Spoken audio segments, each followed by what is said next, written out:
Welcome back to another episode of Patrolling for Recruits. Thank you for joining us. I am Chris Hagelin, a detective sergeant with the Holland Police Department, and I'll be your host today. And today we are going to be covering training law enforcement officers and the importance of it and what Holland specifically offers to their officers. And we will ask some general open-ended questions about recruiting with our guest today. And today I'd like to welcome Officer Osborne, a 25-year veteran at the Holland Police Department. He's been a member of the Special Enforcement Team for over 20 years. He is now a part of the recruiting team at the Holland Police Department, and he's currently a part of the training division. Thank you for being here today, Officer Osborne. Thanks for having me on. So today we're going to talk about an important topic, recruiting and training. So first, let's start with training. And why don't you tell the audience today what a typical day looks like for a member of the training division? Yeah, so I've been training for pretty much my whole career, but just recently in the last 2.5 years or so, got assigned to the training division, and that's allowed me to just focus on training full-time rather than trying to juggle that with calls. But days are variable. It could be running people through reaction drills. It could be running people through the simulator or writing up scenarios that are related to incidents that we've had or incidents that we could foresee happening.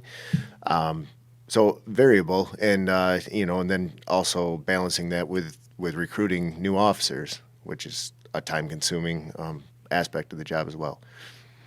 So you talked about scenarios. Is that something that you think of? Do you create those scenarios? How do you do that? And if you can, tell us about maybe a simple scenario that you might draw up for an officer. Yeah, so we will look back on incidents that we've had within our department. A lot of times we'll attach a complaint number to it so that it's something that we can say that was relevant in the training, but also we'll look at national incidents that have happened that we either want to emulate or that we want to stay away from. So, for example, there was a situation not too long ago where a lot of officers had been getting ambushed in their cars. And so we set up a scenario where we took the windshield out of a police cruiser and we used something it's called FX converted weapon. So it's an actual weapon, but it's converted to fire non-lethal projectiles that we can use in a force-on-force situation with each other for training. And so we put officers through a number of different ambush situations so that they would be able to react appropriately if they found themselves in that situation. So do you actually do your officers shoot live ammunition out of these vehicles? So we did both. We shot live, what you would consider to be, deadly bullets at targets. And then we switched over and we also used the FX conversion kits to shoot at each other. And those offer a pain compliance, or not a pain compliance, but a pain consequence, but they aren't going to permanently injure you. And how often are you training? I mean, how often are your officers training? Is it once a year, quarterly? How do you do that? Yeah, so it depends on what we're training on. Our officers train in what's called platoon training once a month, and that's a day where each platoon will train with each other on a variety of skills, whether it's ambush training that we just talked about or anything else, legal updates, learning how to make traffic stops more effectively. It runs a gamut. But firearms training is at least once quarterly, so 4 times a year. And if the officer is assigned to a specialized team like our tactical team, they're going to train in firearms a lot more frequently. We also have schools that we send officers to when they're available, and that could be, again, legal updates, or we had one recently called Legally Justified but Avoidable, and that was just something that would allow officers to say, this could be justified by law, but is there a way that we could avoid being in that situation, even though it was legally justified? And is this normal? Is this normal for police departments to train like this that often? How does this happen? How does a police department, enable officers to continually train? Is it just you on the team? Is there more people? Talk about that on if this is normal type of training that any recruit that's listening, are they going to get that elsewhere? Yeah, so that you threw a lot at me on that one. So bring me back to center if I stray off the path here. But the Howland Police Department places a really heavy premium on training. That is something that the administrators feel is important, that the city feels is important, and I think that they do that because they see the caliber of officers that it allows us to foster as a result of it. Is it normal? I would say that we train more than normal, more than the national average, more than the statewide average, more than even adjacent departments. But we also feel that it's very important, so we're willing to do that. It costs money, it takes time, it takes effort, and it takes a level of creativity to do that well. But again, we're putting a premium on it because we feel that it's important for our officers that are going to then take that training and go out and serve the community. Did I cover all that? You did. You did. Okay. Just to kind of piggyback off of that, you talked about the ambush training and shooting out of cruisers.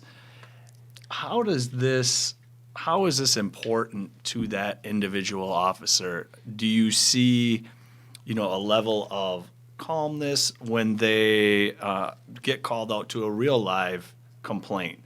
Do you see that transitioning from training into the community? Absolutely. And that's, you can see that compared to other departments. You can see that compared to officers. If they've been through a training, and then if they haven't been through a training, they're going to do far better if they have been involved in something repeatedly in training before, and then they go and encounter it in real life on the street. They'll perform much, much better as a result of that. So it's a direct translation. Absolutely. And you talked earlier about, I think you mentioned a simulator. I know what you're talking about in terms of what we do with the simulator, but the Holland Police Department has a lot of different training equipment that's provided to us, one being the simulator. Can you tell the potential recruits what you can do as a training officer with that piece of equipment?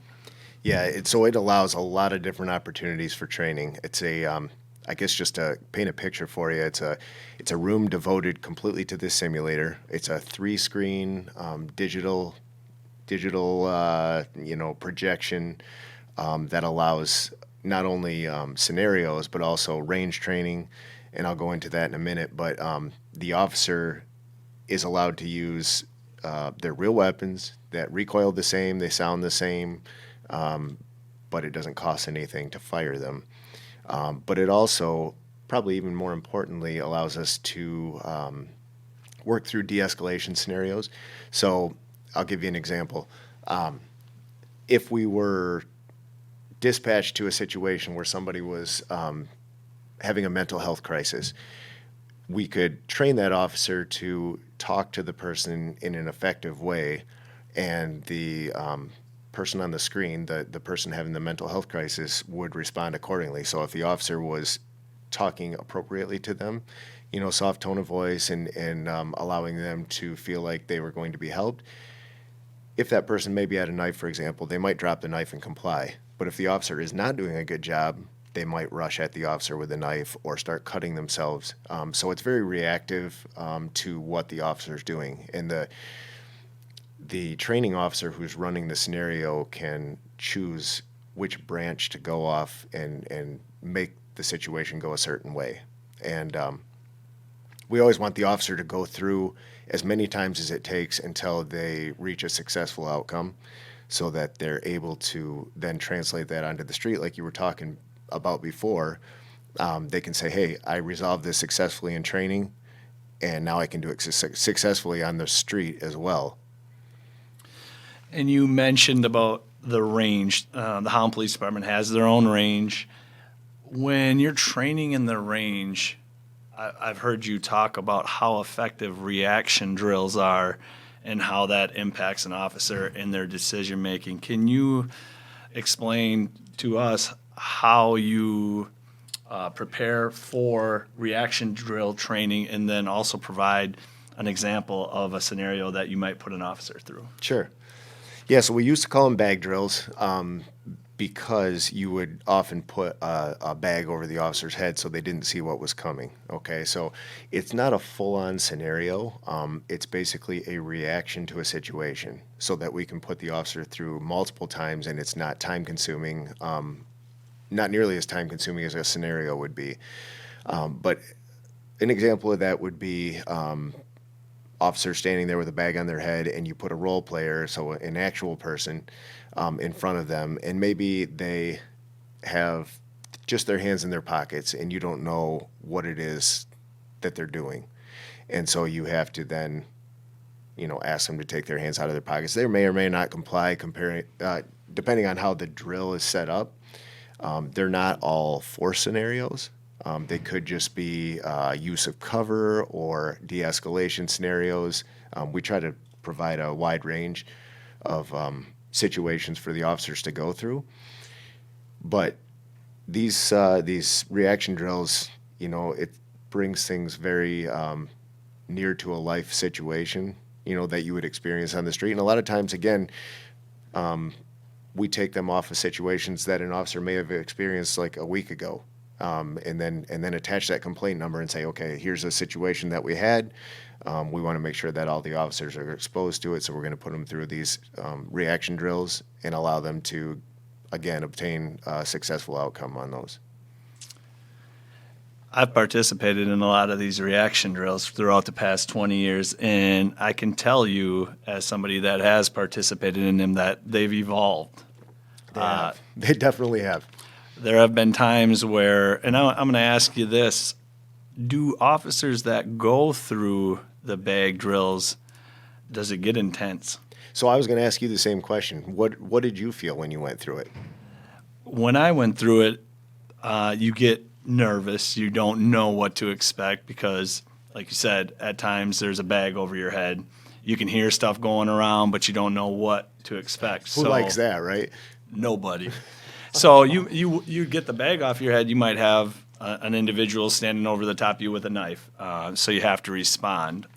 And what I've noticed with our training is years ago, it was more set up for you to fail. Where now I feel the scenarios are more, we'll go through them in detail so that when you get put in that reaction drill, you're prepared to succeed. And then when you do that, you're much more confident, and then you can take that to the community, to the road. And I think that, that's a credit to our training division of evolving. I don't know if you would say the same thing. Absolutely, I would. Hopefully you live and learn, right? That's kind of, it's important to evolve with the times. And going back to what you said about having the bag over your head and hearing some noises and things like that, like you don't know what's going on, but you do need to somehow approximate the adrenaline that you're going to have on the street, and that's the point of those reaction drills. And then also, you don't know what you're going to have when you go to a call, so you need to prepare to react to an unknown situation. But you're right in that we feel that it's really important to give officers the tools to succeed, and we're not looking to make them fail. It's not like, there, see how bad you were kind of a thing. It's more like, hey, let's talk about this, let's review this, let's redo it until you reach a successful outcome. In those decisions that you're making, you have deadly force, you have, what do Holland police officers carry? Yeah, that's a great question. So the belt is full of things. So you have a taser, for example. And there's a lot of mystery surrounding tasers, and that's not the only thing. It's we can start with just officer presence and empty hand techniques. Pressure points and strikes and things like that.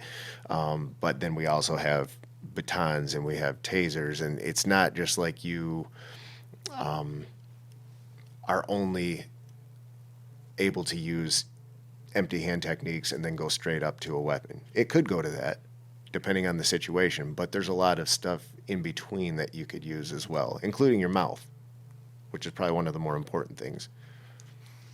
Yeah, so when you got the bag over your head, that officer is really making a determination once the bag comes off, can I verbalize, use verbal commands? Do I go to the taser? Do I go to an ASP? Do I go to deadly force?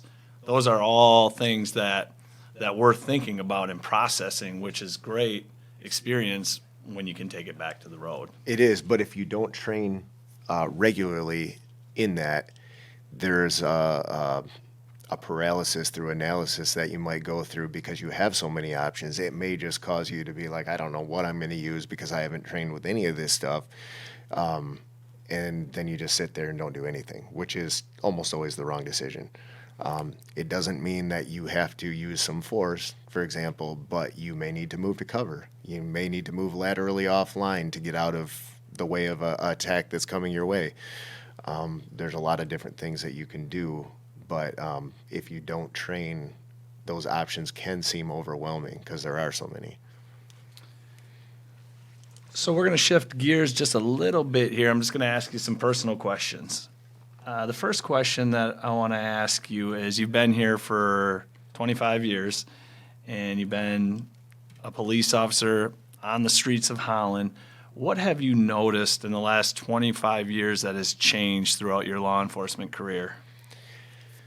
Well, a lot has changed. Just philosophies in how we respond to different incidents. One being mental health crisis, right? So when we started, you started close to the same time as me. But I think you probably remember when we would go crawling through windows and kicking doors in because somebody said that they were going to hurt themselves, for example. That tended to get police, and not just the Holland police, but just police in general, in trouble because you may have a dog come running at you and have to deal with that. And you may have somebody who wants to use force against the police at that point. Even though you were going in to help them, they didn't want you in their house and they never invited you into their house. And now you find yourself in a situation where you're using force against somebody that you probably didn't need to use force against.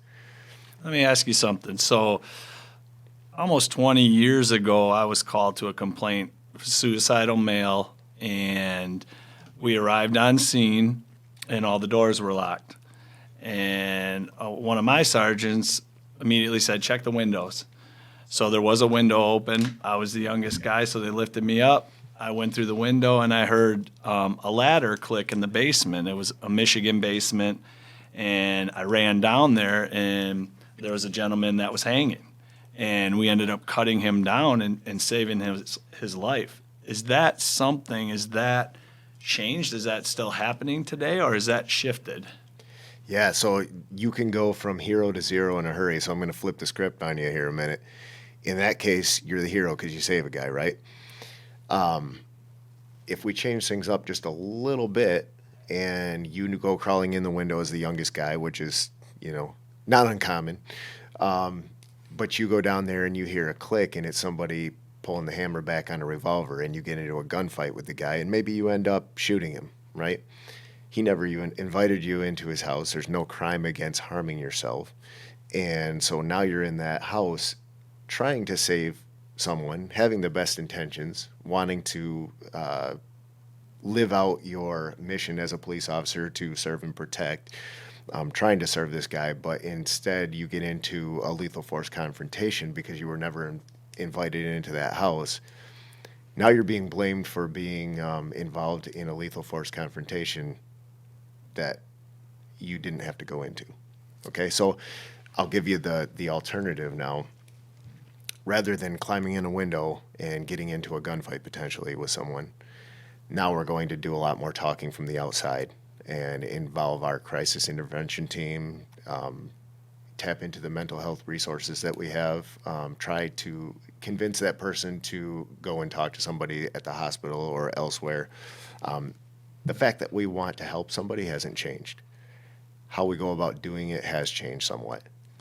And we now have a crisis intervention team where we have an officer solely designed to that, correct? Yeah, just dedicated from the department, and they're paired up with somebody from Ottawa County Mental Health, and yeah, it's something that we probably needed for a long time, but we evolve with the times, just like you were talking about before.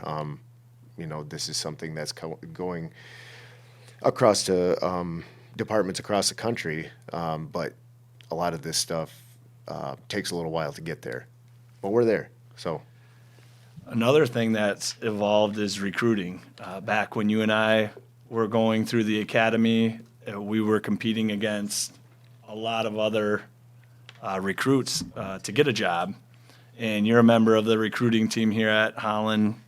Was there a recruiting team when you were hired? No, it wasn't even necessary because, like you said, people were coming in droves to try to get a job, and you could just pick the best ones and leave the rest.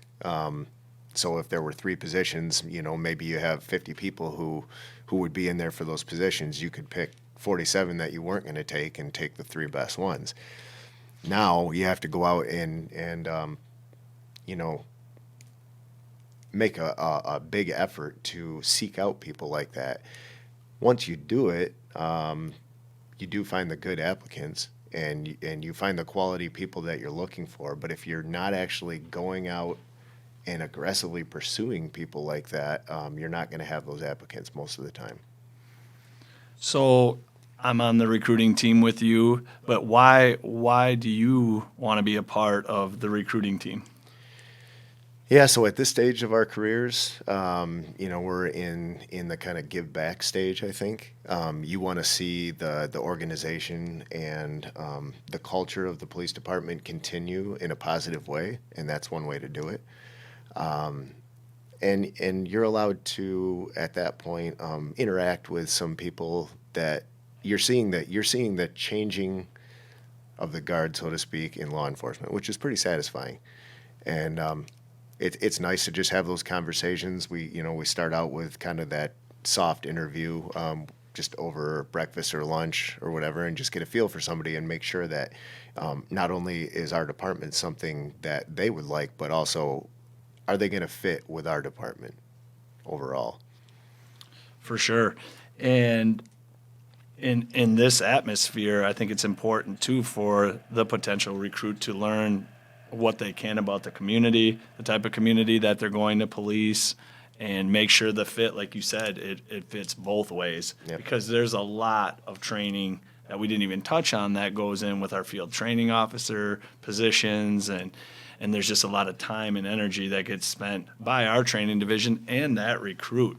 So finding that best fit ahead of time saves both parties. Definitely. And there's been times where people thought it was one way and it turns out it wasn't the way they expected, and they pulled the plug early on saying, yeah, probably just not for me, which is a lot better than investing all that time and energy and money, quite frankly, into somebody who thought that they wanted to do this and didn't have a real clear picture of it.